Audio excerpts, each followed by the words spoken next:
Hi guys, how you doing? My name is Bruno. I've been playing music for quite some years, and I think around a few years ago, I think like 3 years ago, I started getting into Chris Steely, Nickel Creek, and I wanted to start playing mandolin. And being from the Netherlands, not being not that much of a bluegrass influenced country, because it's not something that a lot of people play here. A lot of people tend to stick to guitar, bass, drums. The traditional instruments that everybody kind of plays.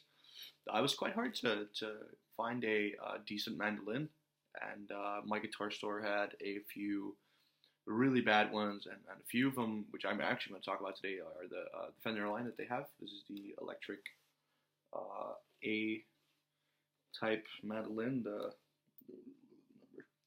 A52E, and this was just kind of like the best thing that my guitar store offered, just in terms of quality and being able. I go to jam sessions at that time a lot, so I wanted to be able to plug it in and try it out on jam sessions, because I didn't know too much about mandolins and what to get. So I just got this. I think it was like, I think it retails for like a little over $200. I think like $230. Well, euros, in this case, and it's a good little mandolin. I've had it for I think close to 2.5, 3 years now, and the only down part on the mandolin that I have, that it's quite soft, and that's if you look closely, it's not a solid top, it's just laminated. So it does, when you chop or you do something like you play something that is fairly loud by itself, but once you start playing with other instruments, you do notice that it is a little bit more quiet, and you do need to play harder, which does, kind of ruins the quality of tone. But I think, as a beginner mandolin, this is quite a good one to go for. If you have the option to go for something better, like a Kentucky or a Lore, I definitely would recommend to go for one of those. But till now, I've been quite happy with how this one's worked out, and eventually I'm gonna have to get another mandolin, obviously, because you can only go. I think you can only, of course, you can only go so far with a mandolin of this price point and this quality.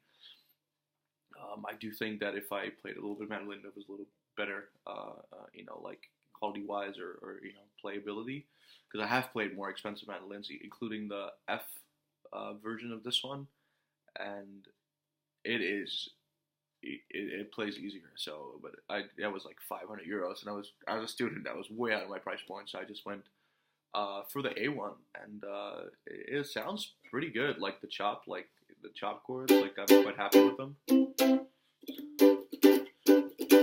Sounds pretty decent.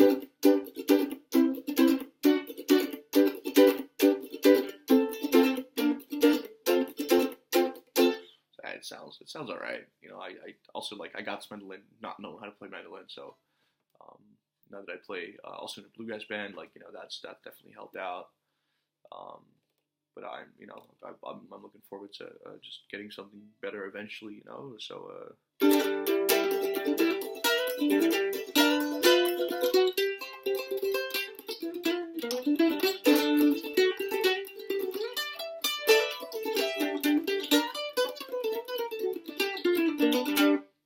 it's just.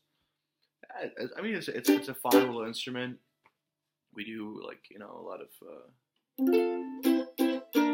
covers, but also the mandolin not coming with any tone knobs or anything. It just has the passive pickup. I think it's passive under the strings here, which is inside the bridge, and you can just plug in your input cable, your average guitar cable right in here. It is quite soft. Like I've noticed with gigs that the banjo player, who knows more about this than I do, he kind of he always has to help, to make my mandolin sound at least a little bit better. And mostly what he does is that he turns the volume of everything down, mine up, and then the main volume down up, so that mine's really loud and theirs is quite soft, which does influence the sound. So you would need a Boss EQ pedal, or you would need a DI box, I think, which will make the quality better.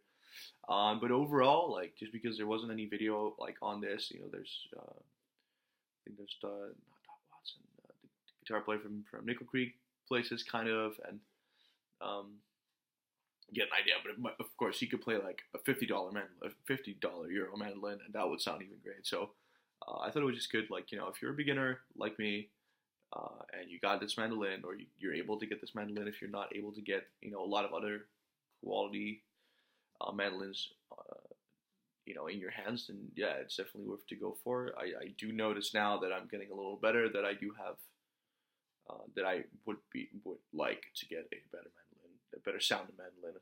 Obviously, a louder one, maybe definitely an F shape. I think. I don't think. I just like more of like what I see to the bluegrass image. So yeah, I hope this video helps you guys out. If you have any questions, feel free to post them down in the comments, and I'll be happy to answer them.